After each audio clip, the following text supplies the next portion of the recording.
ఎక్కడి నుంచి వస్తున్నారు సార్? శివాలయంలో హరికథలు చెప్తున్నారంటే వెళ్ళి అదంత ఇంట్రెస్టింగ్ గా లేదని పక్క థియేటర్లో ప్రేమించుకున్నారు ఆ సినిమాకి వెళ్ళాను. వాడు రా అని పిలిస్తే సిగ్గు లేకుండా వెళ్ళిపోవడమేనా? అక్కడేమో మీ నాన్న కంప్యూటర్ నేర్పించాలి, మా వాడిని ఫారెన్ పంపించాలి అంటుంటాడు. నువ్వు ఇక్కడ ప్రేమించుకుందాంరా, పారిపోదాంరా ఇలాంటి సినిమాలు చూస్తూ ఉంటు.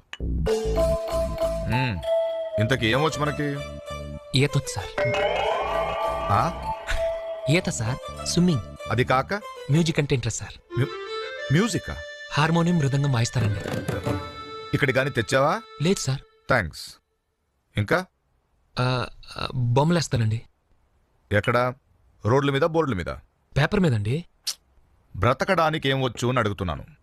బిఏ చేశానండి. ఎన్నేళ్ళు? ఓ, త్వరగానే అయిపోయిందే. లాస్ట్ ఇయర్ కష్టపడి చదివానండి. సరే, మీ నాన్న నీకేదైనా ఉద్యోగం చూడమన్నాడు. వారం రోజులు ఏదో ఒకటి సెట్ చేద్దాం. నువ్వు వెళ్ళి భోంచేసి పడుకో. బంతి, ఇతనికి రేపు మార్నింగ్ అవుట్ హౌస్ చూపించు. అవుట్ హౌస్ ఎందుకు సార్? బయట ఎక్కడైనా అవుట్ హౌస్ సౌకర్యంగానే ఉంటుంది సార్. సౌకర్యంగా లేకపోయినా అక్కడే ఉంటుంది. అబ్బో